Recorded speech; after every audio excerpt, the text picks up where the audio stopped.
And welcome to this episode of the Capitalized Life and Retirement Show. I'm your host, Matthew Johnson, president and owner of Johnson Wealth and Income Management, a retirement income source located in Clear Lake and Humboldt, Iowa, serving clients in northern Iowa and southern Minnesota. Well, how are you today? I hope you're doing well, taking a little bit of time for yourself today. We're going to be discussing a topic that can be quite uncomfortable for folks. A topic that is oftentimes avoided because it is awkward. It is something that, well, it can conjure up all sorts of feelings, and it can really cause a lot of inner conflict with a person. What in the world could we be discussing? Is it when to turn on Social Security? No. Is it how to split your estate amongst your kids when you both die? No. Is it changing advisors? Yes. This is one of the most awkward things that people have to go through. And yet it does not necessarily have to be that way. But oftentimes our minds being what they are, our minds are here to protect us. Our minds are here to defend us from being hurt and hurting others. And in this case, it can play some miserable tricks on us. So today we're going to be discussing, do you even need to change advisors? If you find the need to change advisors for one reason or another, how do you do it? How does it work? What is the technical way to do it? And how do you have that conversation, or do you have a conversation at all? We're going to be just touching on all of these areas that seems to be the giant elephant in the room that no one wants to talk about. But you know me. That's something that if we don't talk about it, we're definitely going to discuss it on this podcast, because we don't turn away from difficult topics. We embrace them, we discuss them, we make them less scary. Now, if you're brand new to this podcast, if you're brand new to these videos, I just want to say welcome to the program. If you've been looking for a place that's down to earth, practical, very English speaking, something that's going to teach you what is necessary to be able to get you from where you are to where you want to be, having a successful retirement for the rest of your life and having more income than you need for the rest of your life, well, you have come to the right place. Now, if you're one of those individuals that you just want more information, well, of course, you can go to our website, johnsonwim.com. You can look up all the previous podcasts and YouTube videos. You can read the white papers. But I also encourage you, if you're a bit of a reader, even if you're a skimmer like me, I encourage you to go to any of the major book resellers and pick up a copy of my book, The Capitalized Retirement, which is available at all those major resellers for a reasonable price. So let's kind of breach this topic and let's kind of start slow. Let's work our way up. The first question is, why would you be wanting to change advisors? And there are multiple different reasons why changing an advisor could be advisable. The first is that it could be that you're with a firm who has changed advisors frequently, and you're just tired of the rate of churn. In other words, you keep getting used to them, then they get fired, or they move on, or they get promoted, they get moved to a different department, and you have to start all over learning about the new one. After a while, that can be kind of old. It also could be that you and your financial advisor, for whatever reason, have kind of fallen out of love with one another. Maybe there's been some things said, maybe there's been some things that have been done or not said, and these things are just creating a bit of a schism, and it's something that neither you nor them can get over. It could very well be time to just cut ties. You could be in a position where you're changing your stage of life. You have learned all about the accumulation stage, and now you're graduating to the distribution stage. And you know that when you make that transition from working to retirement, well, now you need to make the graduation from a paycheck to a playcheck, and you need that income that's going to last forever. And you need to make certain that that is the area of expertise for your advisor. Now, in many respects, all three of these things can be present and create the need to change. But oftentimes I don't really see that. I find more often than not that it's just basically one big thing that is making the necessity of that change of an advisor. In this case, we're just going to presume that you've now picked up on the idea after being well educated that if you're transitioning into retirement, you need income. And you don't want that income to come from your principal. In other words, you don't want to be exchanging your principal in the form of income. That's not real income. That's cash flow. When I'm selling an asset to get a dollar bill, that's not real income. That is me exchanging a tangible asset for money, which I then spend. And now I don't have that tangible asset anymore. And so don't be fooled when you're selling shares. That's exactly what's happening. You're cannibalizing your principal. You're engineering the income. And if you come to this state of realization that this is what your advisor is having you do in the form of pseudo-creating income, well, that is no bueno. That is absolutely no good. And you know it, and I know it, and the reason we know it is because the market is not a static place. The market may go up for a time, but then the market's going to do what? It's going to go down. And it's not during the up moments that we need to be concerned about selling shares. It's during the down ones. And you see, the reason that this is so important is because when you make that transition from working to retirement and you graduate to that paycheck, you want to make absolutely sure that you never run out of money. That's the whole reason that you saved what you did. And you see, when you have an advisor, you have an advisory firm, and they are convincing you that that's okay, they'll create and they'll generate that income from capital gains. And you know better. You know that there's years. In fact, there's multiple years in a row in which sometimes there is no capital gain. Well, it very well could be time for a change. The business model is the real reason that you're changing. You're now needing someone with the skill set and the area of expertise of creating income the right way through interest and through dividends. So how do we discuss this? Well, number one, I know that having an advisor is a personal relationship. They're a human, you're a human.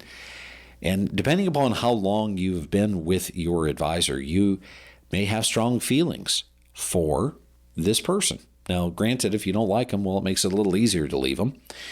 But quite honestly, if you just realize that they're not the person that you now need for this stage of your life, that is a very, very important rationalization to come to. And it's one that you ought not to take lightly. It's absolutely one of the best things that you can observe, because either A, their business model is going to propel you to a new level, a new chapter of your life with absolute confidence, or, well, you're going to be second guessing everything that's being done. You're going to be worrying, and you're going to be fretting, and you're going to be concerned about what the market is doing and what the headlines are saying, because you know that their model is to sell shares of your principal to get you that income.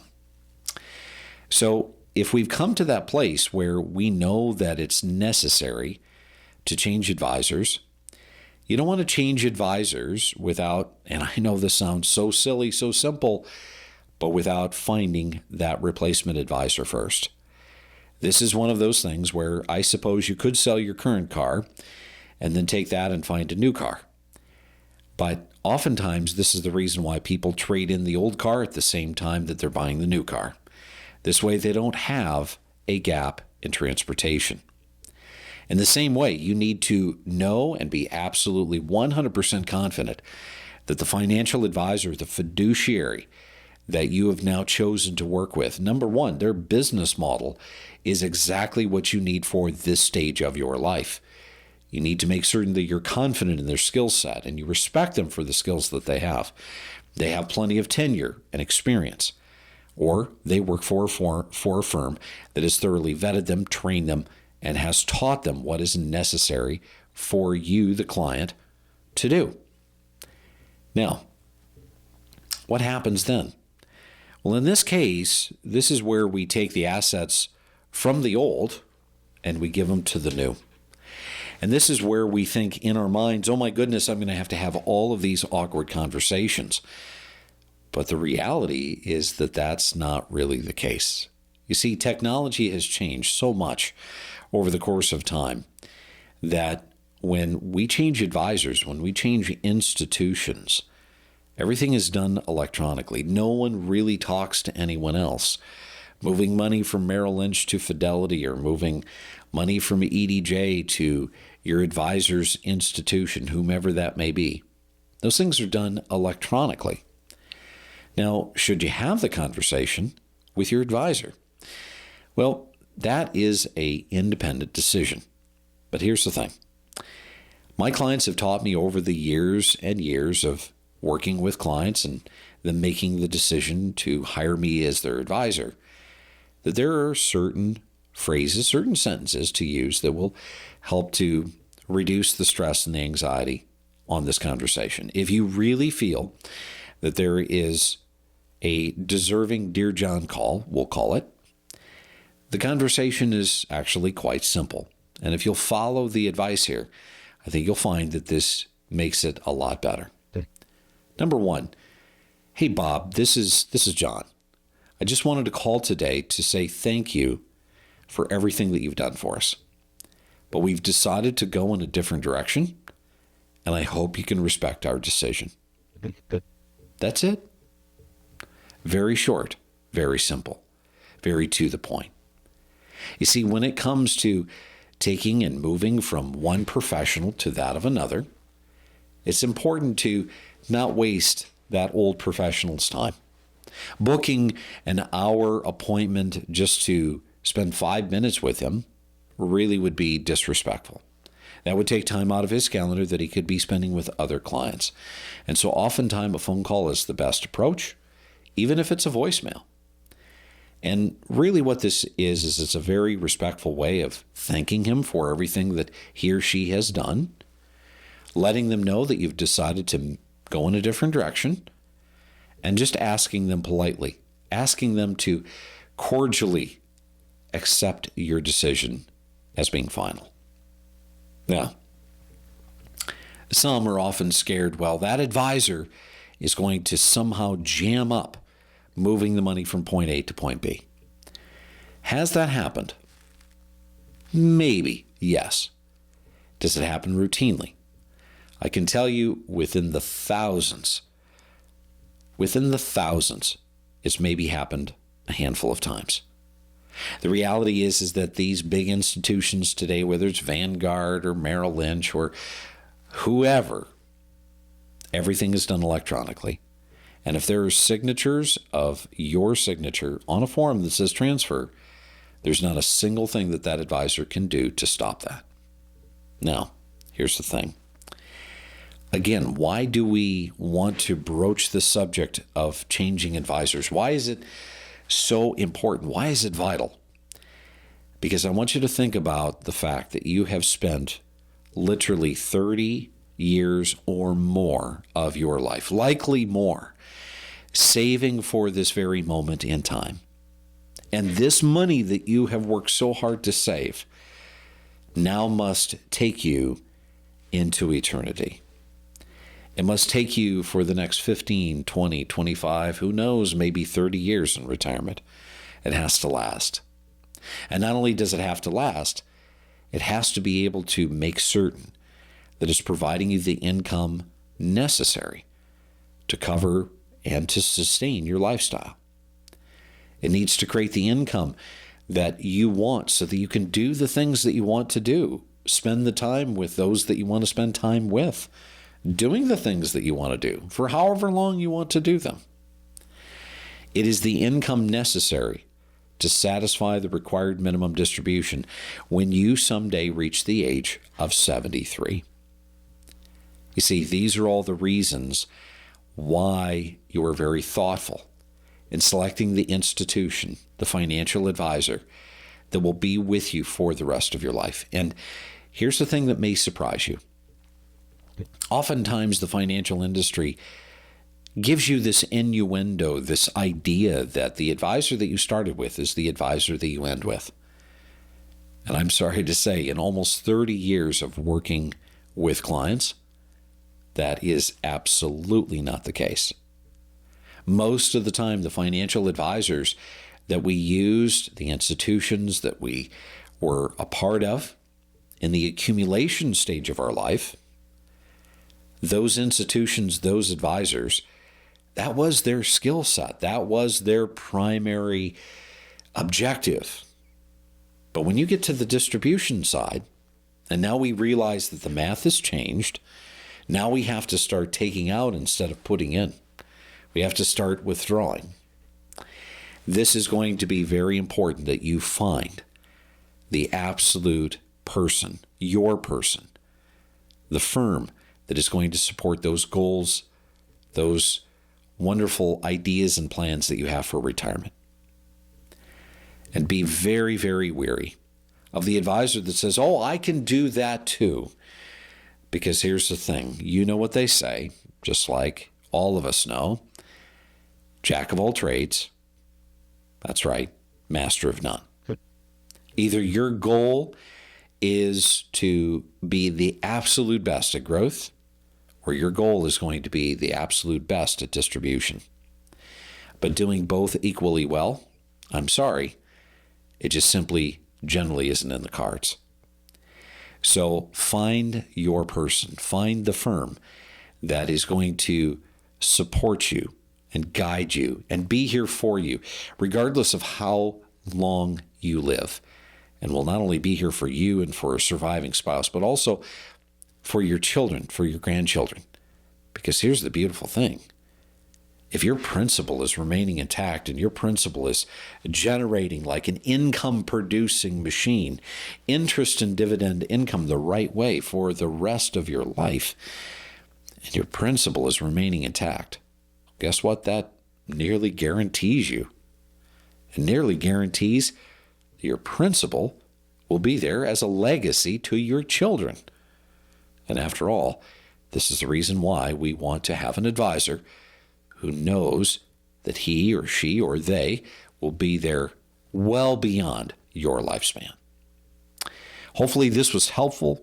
Hopefully you found value in this. If you've been struggling in making that change simply because you think it's going to be a terribly awkward conversation, or you think, well, you know, the rest of my life is going to be about the same. I'm going to need just growth. That's all I need. Well, hopefully this video has helped you understand that your needs do change in retirement. And they change, and oftentimes they require a change in advisory firms and financial advisors as well. Hopefully this helped to take a little bit of the stress out of it, make it a little less mysterious, a little less awkward for you, so that you can do for yourself what needs to be done. Creating for yourself a portfolio that is going to support you by giving you more income than what you need in retirement forever. I'm Matthew Johnson. Thank you so much for listening and watching. And remember, it's up to you to make today a great day.